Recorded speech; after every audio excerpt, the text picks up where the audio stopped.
O Santo Evangelho segundo João, capítulo 1.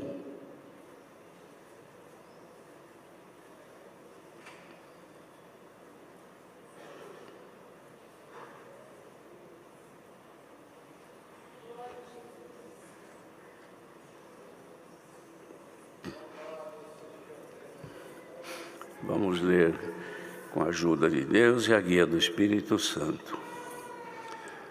No princípio era o Verbo, e o Verbo estava com Deus, e o Verbo era Deus.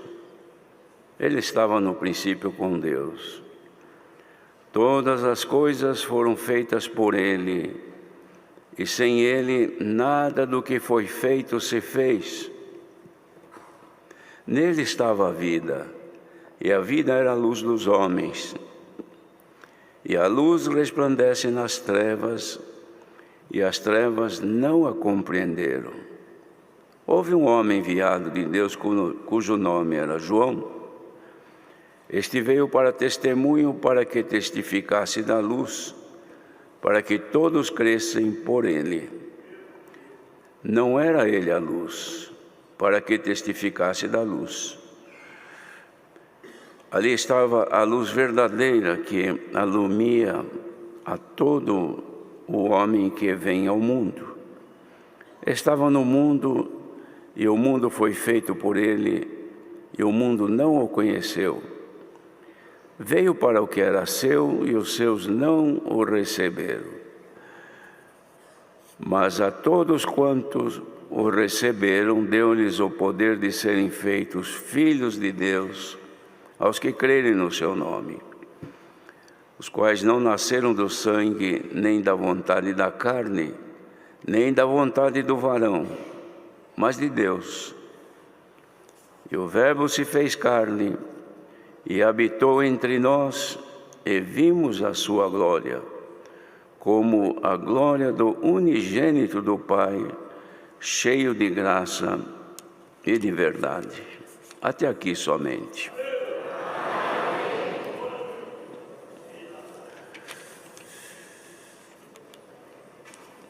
Este que escreve é João, que era apóstolo do Senhor, seguidor do Senhor Jesus. E ele aqui fala também de um outro João. Houve um homem enviado de Deus cujo nome era João. Este outro João era o João Batista, aquele que batizou o Senhor. E ele anuncia então que ele veio, este outro João, para testemunho, para testificar da luz, para que todos crescem por ele. E dizia, não era ele a luz, mas para que testificasse da luz. João apóstolo, irmãos, tomado pelo Espírito de Deus, faz esta única explicação nos Evangelhos da origem do Senhor, a obra redentora que Deus fez através da sua palavra, cuja palavra é o Verbo, e cujo Verbo é o seu Filho, que depois este Verbo se fez carne.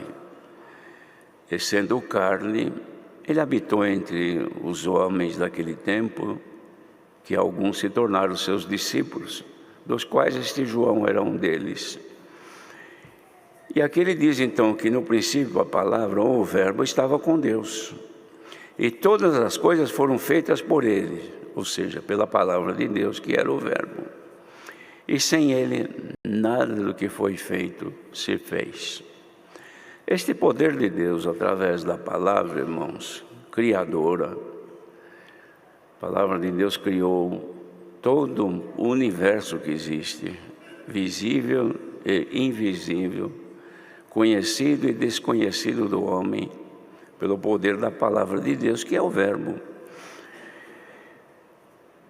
que depois veio então a esta terra, e este Verbo, esta palavra, se fez carne, também pelo poder de Deus. Então a palavra, e agora Jesus, que era o corpo, feito pelo poder dessa palavra, habitou entre os discípulos, entre o povo daquele tempo. e nele estava a vida, que também nós sabemos que a palavra de Deus é vida para todos aqueles que nela crerem.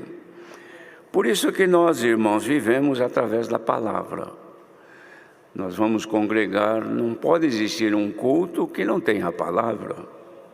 Pode ter hinos que louvamos a Deus, as orações que elevamos aos céus, pleiteando as nossas necessidades, clamando pelo socorro divino. Tudo isto nos edifica, nos alegra, mas não podemos ficar sem a palavra, porque ela traz a vida para todos nós. De modo que nós sempre vivemos através da palavra, e ela é luz, ela resplandece. Luz não resplandece na luz, no lugar claro. Se pegar uma lâmpada e acender contra o sol, não tem efeito nenhum. Mas essa mesma luz, se levar num lugar onde o sol não exista, então ela resplandece. Assim é a palavra de Deus, irmãos, luz para todos nós. E nós que recebemos a palavra, agora somos iluminados e recebemos em nós também o poder de Deus, porque agora fomos por Jesus Cristo, que é a palavra, feitos filhos a Deus Pai. De modo que agora nós temos o nosso Pai, que é Deus, como todos têm. Porque todas as pessoas, creio, pelo menos têm conhecimento, que Deus é Pai, Deus é o Criador. Mas o que diz aqui, irmãos, não é com respeito à carne. Não somos agora... Esta carne agora tem dois pais, meu pai, que é o fulano de tal, e Deus também. Na verdade, irmãos, nós fomos feitos filhos a Deus naquilo que está dentro de nós, ou seja, o nosso ser, o nosso espírito agora tem filiação e tem paternidade. Nós somos filhos de Deus Pai. De modo que nós então estamos nesta graça, irmãos, amparados por nosso Deus e Pai.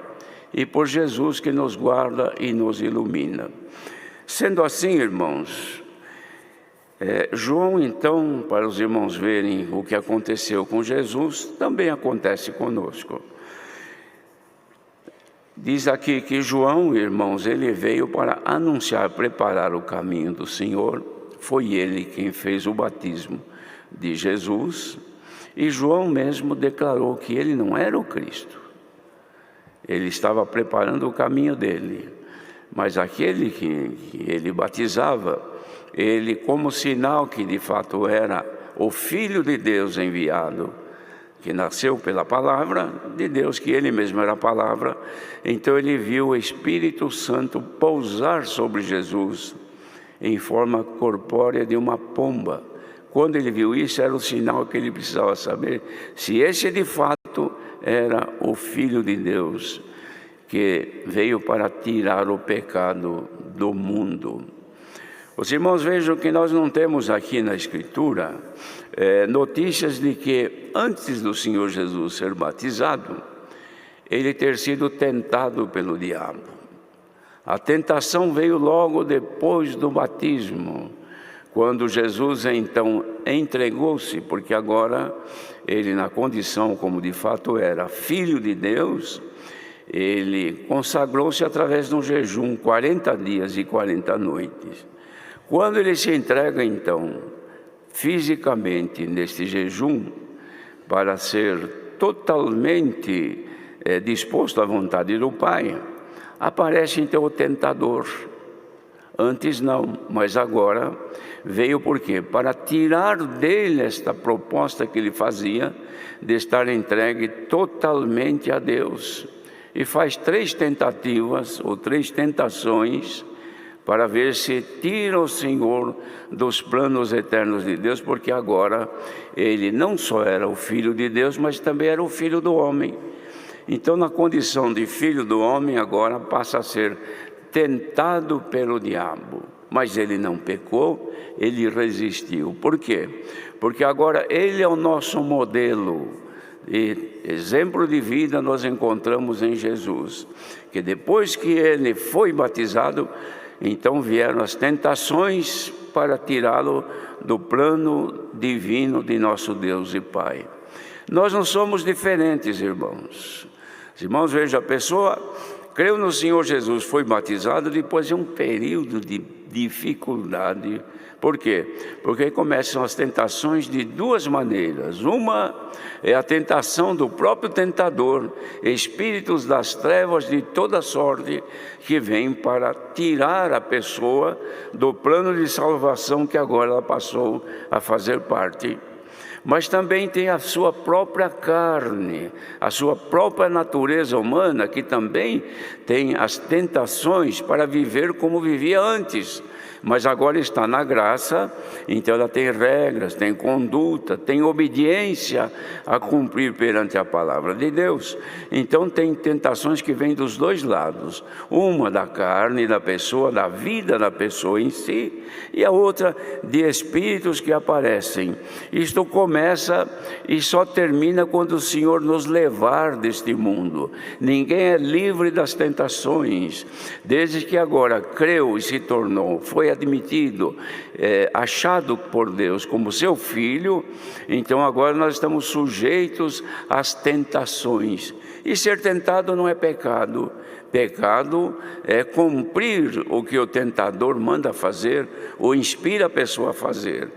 De modo que nós estamos vivendo agora, irmãos, por quê? Porque nós cantamos um hino ensinando-nos a confessar as nossas faltas. O que é falta? São pecados, são desobediências, são erros que nós cometemos que desagradam a Deus. E isto nos compromete.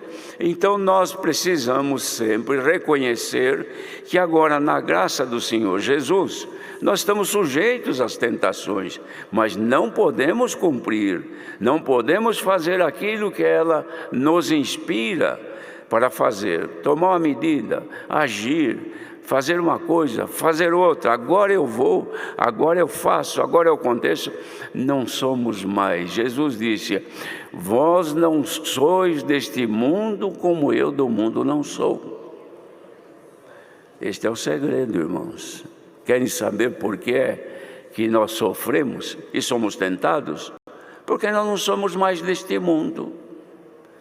Alguém diz: mas afinal de contas eu sou da onde? Você agora pertence ao reino de Deus.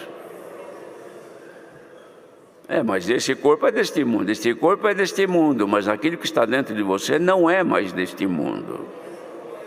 E você tem que conservar. Você assinou um contrato, não com firma, com a mão, com a escrita, mas firmou um contrato com Deus de ser um fiel depositário daquilo que é de Deus. O fiel depositário, irmãos, ele tem que conservar sob seus cuidados aquilo que ele assumiu a responsabilidade. Se é um objeto, se é um bem, se é uma casa, se é um terreno, se é um veículo, seja o que for.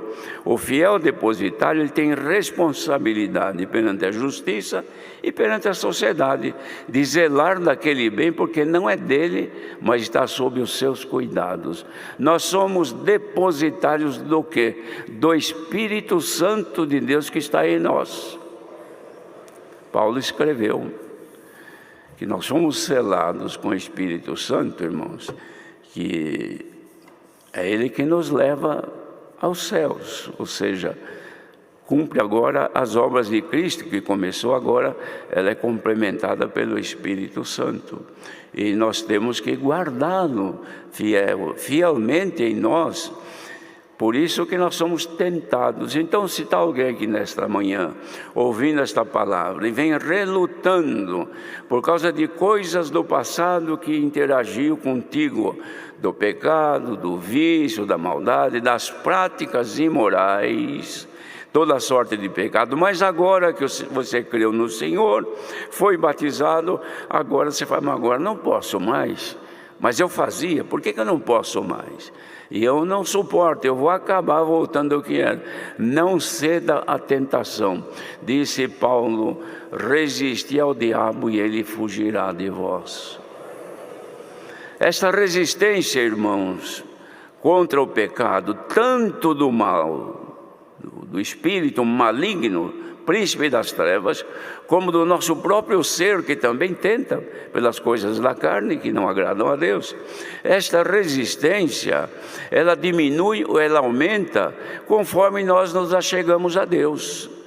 Quanto mais a pessoa se afasta do Senhor, mais vai perdendo esta resistência, mais vai avançando o adversário e vem com coisas pequenas, uma coisinha aqui, outra ali, a pessoa vai cedendo, cede a uma coisa, cede outra, por quê? Perde resistência e o inimigo aos poucos, ou a própria carne também vai avançando aos poucos. Os irmãos, vejam, quando que a gente percebe que a pessoa está se distanciando do Senhor? Nós não julgamos ninguém, mas às vezes vem um irmão, o Senhor chamou um caro irmão, uma cara irmã, olha, Deus fez uma obra maravilhosa com esta irmã, com este irmão. Agora você olha para ele, você vê estampado nele os aspectos de um servo de Deus, de uma serva de Deus, em tudo. Na maneira de ser, de se trajar, de se cuidar, é uma santa mulher de Deus. Mas vão passando os tempos, a pessoa vai então afrouxando, perdendo a resistência, e começa a aparecer uma coisinha hoje, outra coisinha amanhã, outra depois. Depois de um certo tempo, quando você olha, não é mais aquela, não é mais aquele. De fato, quando creu no Senhor, tinha uma conduta ilibada, uma vida santa. Mas agora, olha, voltou a praticar isto, voltou a fazer aquilo, voltou a andar como andam as pessoas que não conhecem o Senhor, anda como anda o mundo. Quem encontra na rua não conhece mais. Antigamente eu encontrava esta irmã, este irmão, de longe eu percebi, é uma irmã, é o irmão que vem aí. Agora não está tudo igual. Por quê? Vai perdendo resistência, os espíritos maus, os desejos carnais vão vencendo, e a pessoa foi feita filha de Deus, foi feito filho de Deus, porque creu, recebeu o Espírito Santo, recebeu. Quando creu, tem o penhor do Espírito Santo, está penhorado. Deus, irmãos, penhorou o seu Espírito na vida dessa pessoa como garantia da salvação. Só que agora está perdendo o penhor. Devagarinho, digamos que o penhor foi de vários objetos para a pessoa guardar, mas agora, com o passar do tempo, relaxou. Então era 10 coisas, agora só guarda 6, 4 já levaram embora, já perdeu, já se estragou. Irmãos, é exatamente isso que está acontecendo hoje. Querem saber por quê? Eu sei que ouvir essa palavra aqui incomoda muito, mas eu vou dizer. Jesus falou assim para os discípulos, olha, falando do futuro, por se aumentar a iniquidade, o amor de muitos esfriará. O Senhor Jesus falou isto. E por acaso não acontece isso hoje, irmãos, com alguns? Acontece. Porque a iniquidade é pecado, é coisas, não tem tamanho de iniquidade, tem pequena, média, grande e enorme, que a pessoa pode cometer, e vai esfriando no amor. Então vai mudando, perdendo as características, já não é mais aquela, não é mais aquele. Os lugares que frequentava antes era congregar, ouvir a palavra, cantar, servir a Deus, alegria no Senhor, agora não é mais. Quando você encontra, não conhece mais ela, não conhece mais ele, nem saúda mais. Por quê? Porque foi esfriando o amor, a iniquidade foi aumentando, a pessoa foi diminuindo a resistência, e o pecado é igual ferrugem, irmãos. Você pinta um portão aí de ferro, tira toda a ferrugem, passa um antiferruginoso, pinta, ficou maravilhoso, bonito. Com o passar do tempo, não houve cuidado, vai descascando, vai penetrando algo, daqui a pouco vai amarelando, vai aparecendo uma oxidação, e vai indo, quando vai ver, está tudo corroído por dentro, por baixo daquela beleza da tinta, o ferrugem está comendo. É assim, irmãos. É ruim de ouvir isto, mas é palavra de Deus. Irmãos, se nós considerássemos bem, nós daríamos valor à palavra, porque a palavra é Jesus Cristo. O Senhor Jesus não agradou ninguém. Quando Ele falava, as pessoas se levantavam contra. Os apóstolos, quando falavam da palavra, prendiam, batiam, alguns até mataram. Por quê? Porque estava anunciando a verdade do Evangelho. Aqui está, irmãos. Veja, Jesus veio para o que era seu, para os judeus, e os seus não o receberam. Agora chegou a nossa vez. Mas a todos quantos o receberam, deu-lhes o poder de serem feitos filhos de Deus, aqueles que creem no seu nome. Não nascemos do sangue, nem da carne, nem da vontade dos nossos pais. Este corpo nasceu assim, mas aquele que está dentro de nós não nasceu desse jeito. Mas nasceu do poder do Espírito de Deus que penetrou dentro de nós e agora nos governa. E Ele nos governa enquanto nós alimentarmos-nos pela palavra. Parando de dar valor, de receber a palavra, irmãos, continua a princípio parecendo crente, mas por baixo o mal vem comendo, ferrugem vem destruindo.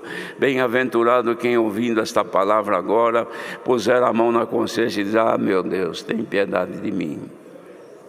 Eu quero continuar sendo um filho teu.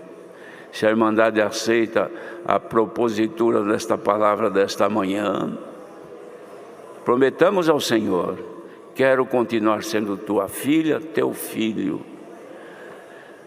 Os erros que eu tenho conhecimento, eu me arrependo e peço perdão. Os que eu não sei, que a minha consciência não acusa, eu te peço misericórdia, perdoa-me também. Façamos isto, irmãos. Pode ser que quem receber a palavra de Deus nesta manhã, coloque a sua mão sobre a sua consciência e diga: meu Deus, tem misericórdia de mim. Ajuda, e Paulo escreveu, o Espírito Santo ajuda as nossas fraquezas. Não tem crente forte, irmãos. Forte é o Senhor Jesus. Nós somos todos fracos, necessitados e dependentes. Por isso que Deus manda a palavra, às vezes é um golpe no nosso ser, porque quando a gente ouve a palavra, fica todo mundo quieto, não pode falar, não dá para discutir, porque se fosse conversa, um diálogo entre um e outro, a pessoa fala: não, mas eu sou assim, mas eu faço aquilo, mas eu isso, mas eu aquilo. Ouvindo a palavra em multidão, não dá para discutir, tem que ouvir, considerar, receber ou não. Bem-aventurado quem estiver recebendo o conselho desta manhã. Deus seja louvado.